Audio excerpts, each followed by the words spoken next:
Hi everybody, I'm Mike McCrory and this is Would You Make It? My friend Ray was the best man at our wedding more than 30 years ago, and on July 12th he's going to turn 80. So my wife and I are going to surprise him with a cribbage board that I'm going to make out of 6 different types of wood. So let's get started. I'm going to make the cribbage board out of leftover pieces of wood that I have in my shop. I'm starting with this piece of walnut that is about 20 inches long and 5 inches wide and about 1/4 of an inch thick. I'm cutting a male inlay for the first track. I'm using a 30-degree V-bit for the first pass. Now I'll switch over to an 1/8 inch end mill to clear out the rest of the material. It probably would have been faster if I'd used a 1/4 inch clearance bit. Some people might think that this isn't real woodworking because this fancy tool is doing a lot of the work. I kind of felt the same way a few years ago before I bought this CNC router, but now it's just another tool that I have in my arsenal. Having it doesn't make everything easy, it just makes some things possible that I wouldn't be able to do by hand. This took many hours of design, planning, and preparation of all the wood, and there's still a lot that can go wrong. That first inlay piece took 55 minutes on the CNC, but I've compressed that down to 1 minute of video time. Now I will work on preparing the pieces for the cribbage board. I'm using this remaining piece of sycamore that I had left over from the chessboard that I made last week with the New York Islanders logo.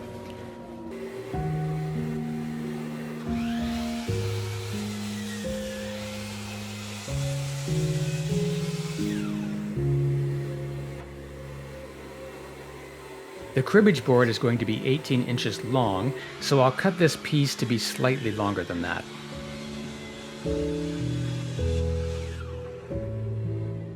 The cribbage board will be comprised of 2 halves. The top half will be where the pegs run along the tracks, and the base will hold a deck of cards and the pegs. If you're new to woodworking, this tool is called a jointer, and its primary purpose is to take a rough piece of lumber like this and flatten one face like I'm doing here. And then I'll do the same with one of the edges. Not only does it make the edge straight, but it also ensures that the edge is a perfect 90 degrees to the face that I just jointed. I'll use the piece with the more uniform color for the top, and the piece that has a portion that is a brownish color for the bottom. Then I can run the jointed board through the planer to make the top face parallel to the bottom face.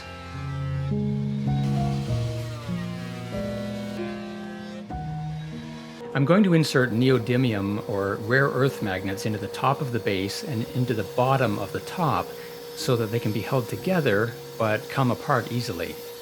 I'm resawing the sycamore because I want to insert the magnets from the inside so that they will be concealed. That will give the board more elegance than having exposed magnets. The figure in the sycamore is going to look really nice on the top of the cribbage board, and it won't be too overwhelming because of all the inlays.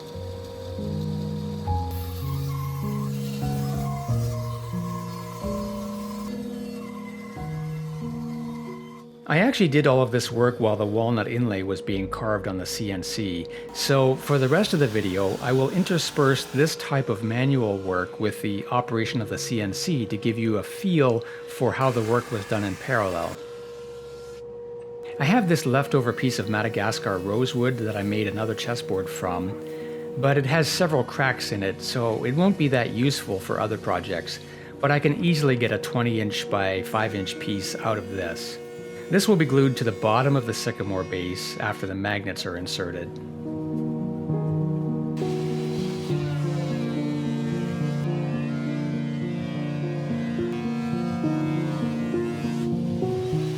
Now I will cut everything to width.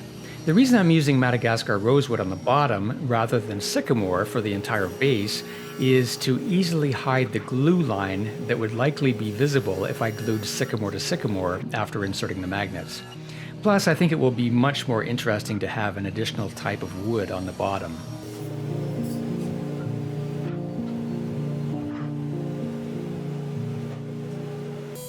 Now on the CNC, I've inserted the top of the cribbage board, and it will carve out the female portion into which the walnut inlay will fit.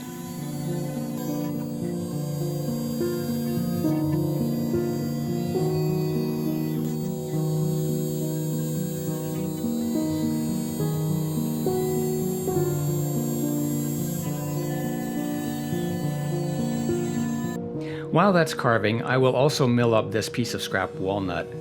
It's amazing the things that I keep in my shop and that I never throw away. The rest of that walnut will head to the burn pile, I think, although I'm sure I could use it for something. This thin piece of walnut will be sandwiched between the two sycamore pieces for the top to hide the glue line and to add one more bit of interest.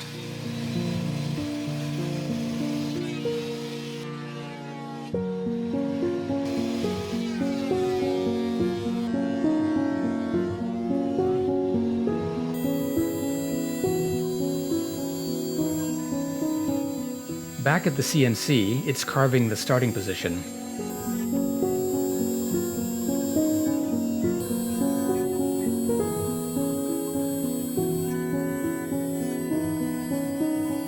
And this is the scoring track. If you don't know how to play cribbage, here's a link to one of my clients who has a good explanation of the game. This project brings back wonderful memories of me playing cribbage with my grandparents when I would stay with them at their cottage in the summer when I was a kid. While the female portion is continuing, I'll cut out the walnut inlay.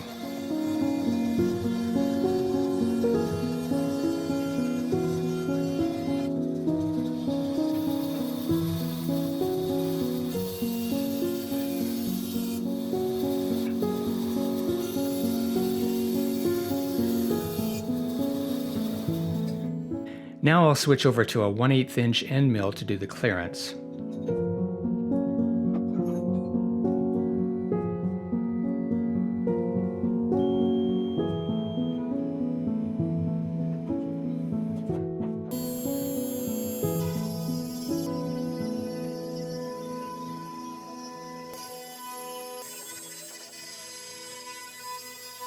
I'll start the CNC on the cherry inlay while I glue up the walnut inlay.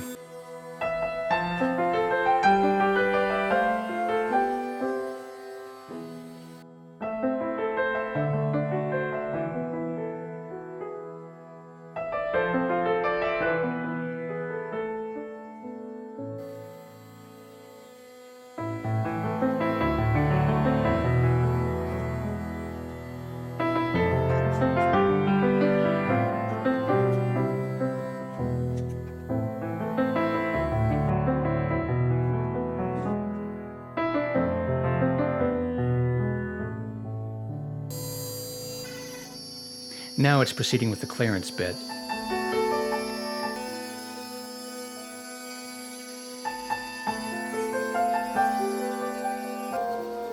I'll cut off the excess walnut and then run it through the sander.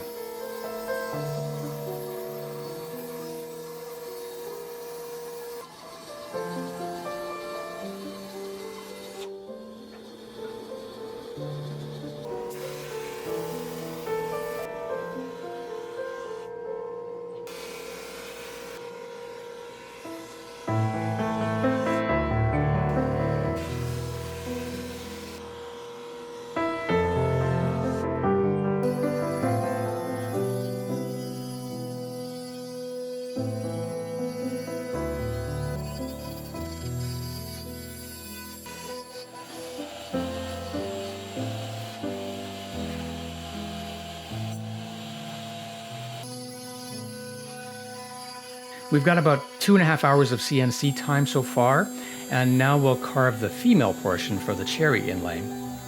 While that's working, I'll prepare the male portion for insertion.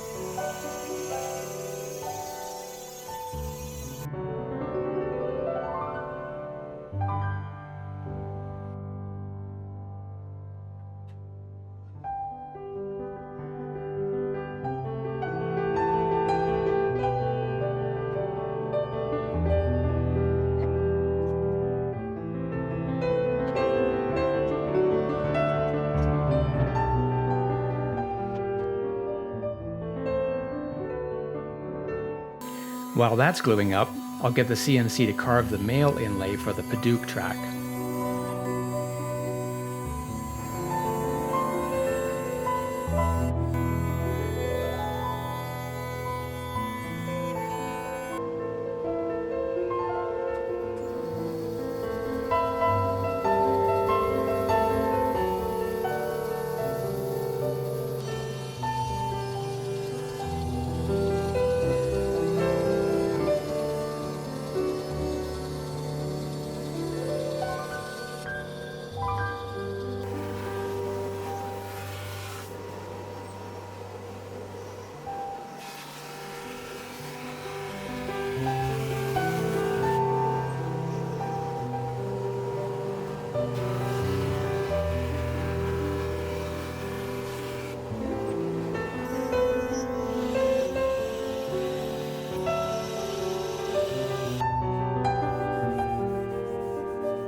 Now the CNC will carve the female portion for the third inlay.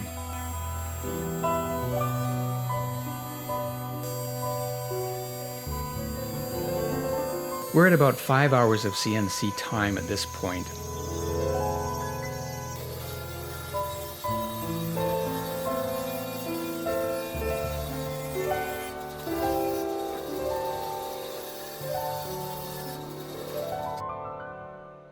Did you notice that I didn't put any glue here? I didn't notice until after I cut it off at the bandsaw, so I had to make another piece to inlay there.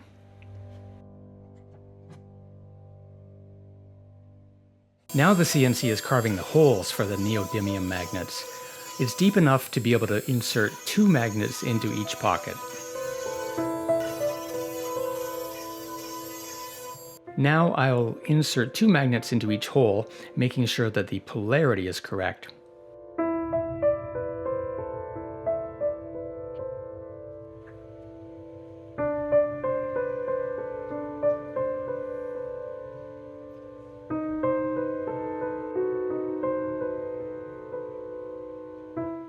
I didn't want to insert the magnets and glue everything up until the inlay was done in case I messed that up, but everything has gone surprisingly well so far. First, I'll glue up the sycamore bottom portion of the top piece, then the thin strip of walnut, and then the sycamore top that has the inlaid tracks.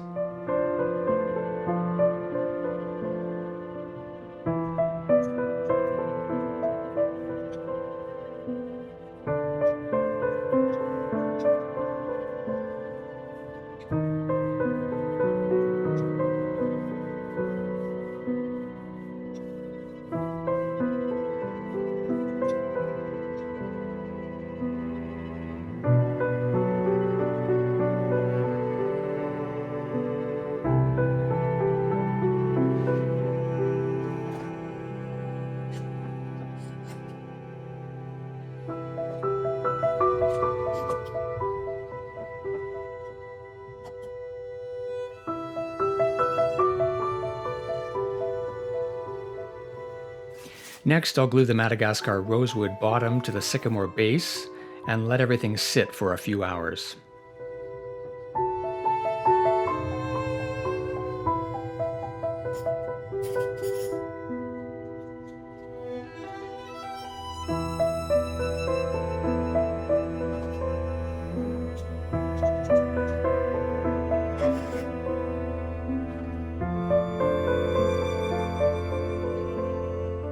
All the tracks have been inlaid, so now I'll cut off the excess padauk and run the board through the drum sander.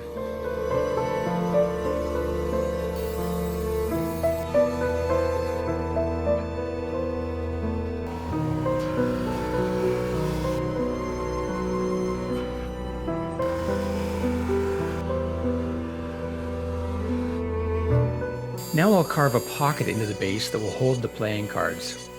I'm making this a little larger than the standard bicycle deck that I have because some decks are a little larger. Plus, the cards don't have to fit tightly into this pocket. I like that it is carved deep enough to expose the rosewood. I intentionally made the pocket shallower than the thickness of the card deck because I'm going to put a pocket into the bottom of the top piece as well. The cards are a little hard to remove, so I'll also carve some indents for fingers on each side. At the other end, I'll carve a pocket to hold the cribbage pegs. These are pegs that I bought from Amazon, and I'll put a link in the description. Now I'll carve a shallow pocket in the bottom of the top piece. I'm making this pocket longer than the bottom pocket so that it's possible to slide the top piece off without the deck of cards interfering with that motion. Next, I'll get the CNC to start carving Ray's initials using a scrap piece of ebony. It's hard to think of any piece of ebony as being scrap, but that's how I'd classify this piece. I'll hang on to it though because it'll come in handy for something.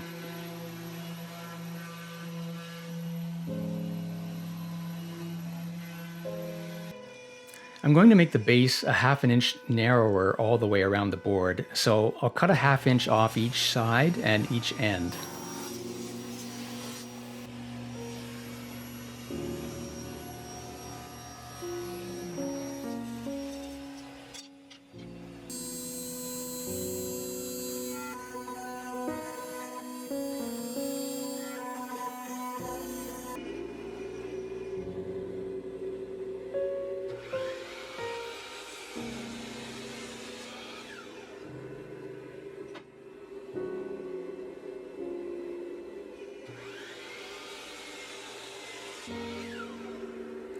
The initials are done, and we're at about 6.5 hours of CNC time at this point. Next, I'm trimming the edges of the top piece, but I wish I hadn't done that until all the CNC work was done, because it caused me to lose my reference edge to get the piece properly positioned in the CNC, and that's going to cause problems as we move forward.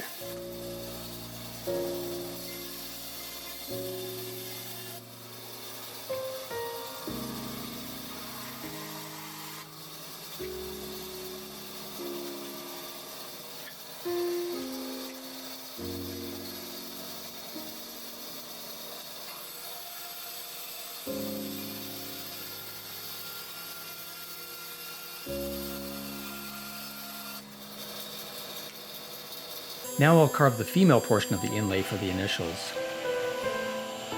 Next, I'll drill the holes into each of the tracks.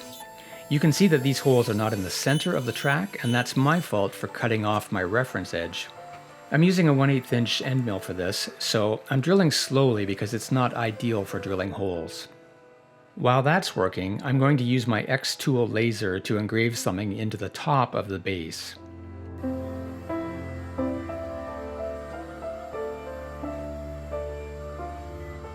The CNC has to drill 361 holes for the game, 9 holes for the start position, and 18 holes for the scoring, for a total of 388 holes, so it took quite a while.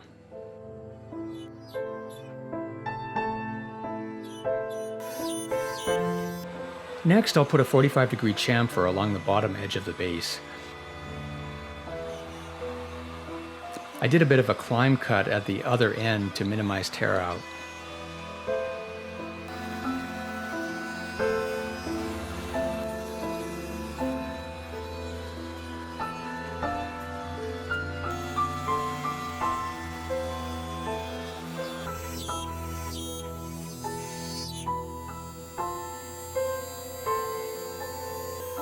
Now I'm going to use a tapered ball nose bit for the second pass of the holes.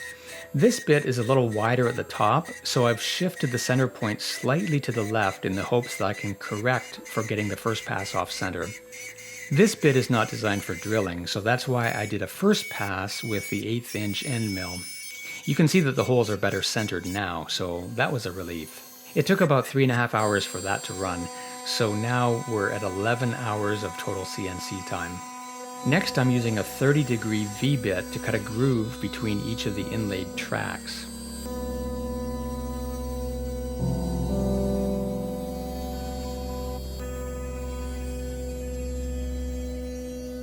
Next, I'm going to carve the numbering into the track. I'm not sure how well this is going to turn out, so I'm laying down tape in case I need to fill these with epoxy to mask all of the flaws. I'm using a brand new 15-degree V-bit for this, so it's really sharp.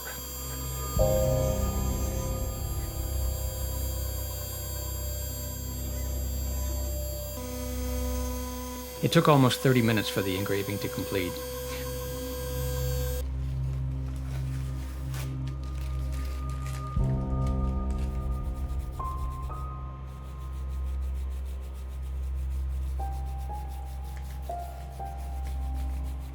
They actually turned out really well, so no epoxy is needed.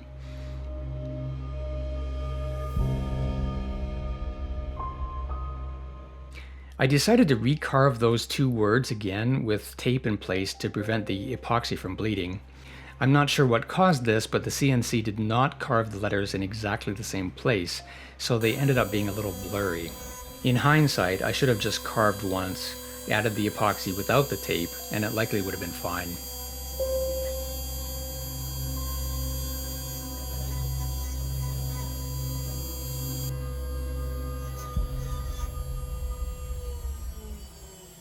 Next, I'll put a chamfer on the bottom of the top piece.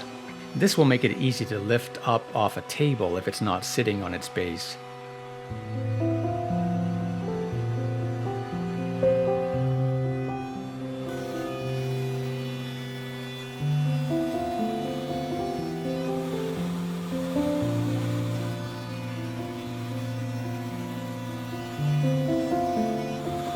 And then I'll use the laser to engrave a bit more onto the bottom of the top piece.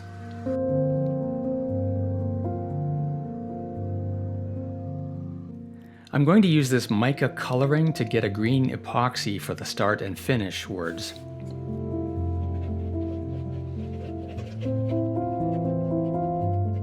I'll leave the tape in place to minimize the bleed into the sycamore, and then I'll use a heat gun to disperse any bubbles. I thought that pretty much everybody knows what cribbage is, but when I showed this to friends and neighbors here in Richmond, Virginia, some people had no idea what it was. Out of curiosity, I Googled to find where cribbage is popular, and the answer I got was that there are about 10 million people in the northern states of the US who play cribbage, and it's also popular in Canada and Great Britain.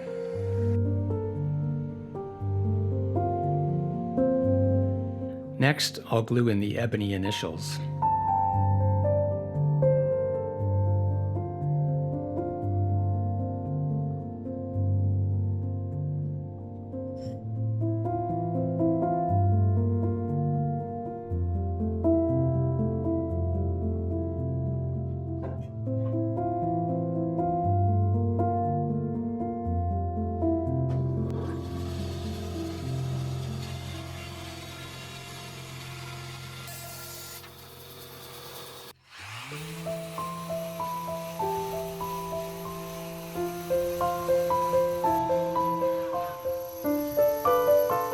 Then I'll sand the rest by hand and clean up all the bits of residue from the tape.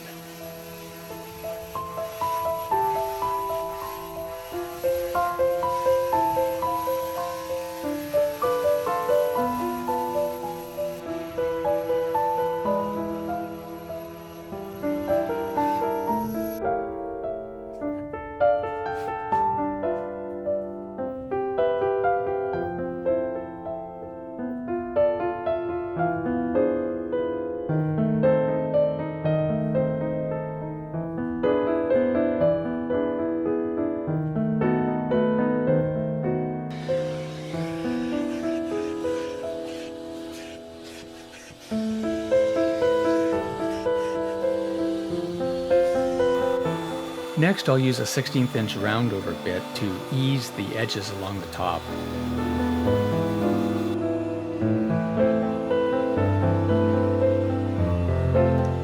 Then I'll do a bit of hand sanding before applying a coat of pure tung oil. This is pure tung oil, which is different from the tung oil finishes that you will often find. Those are typically mixed with urethane and other types of finish, whereas this is pure tung oil.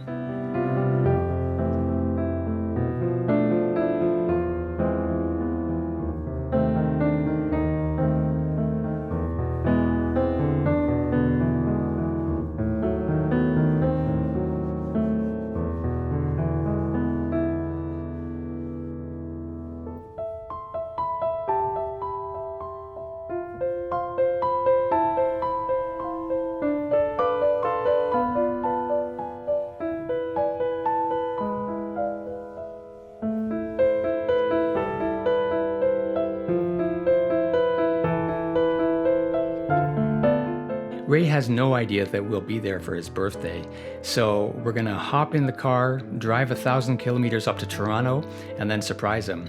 Luckily, he doesn't watch my videos because we won't see him until 3 days after I release this one.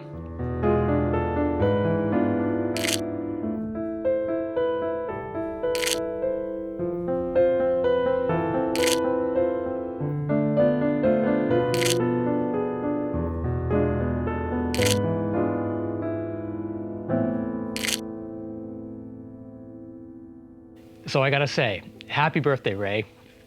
And I gotta ask, would you make it?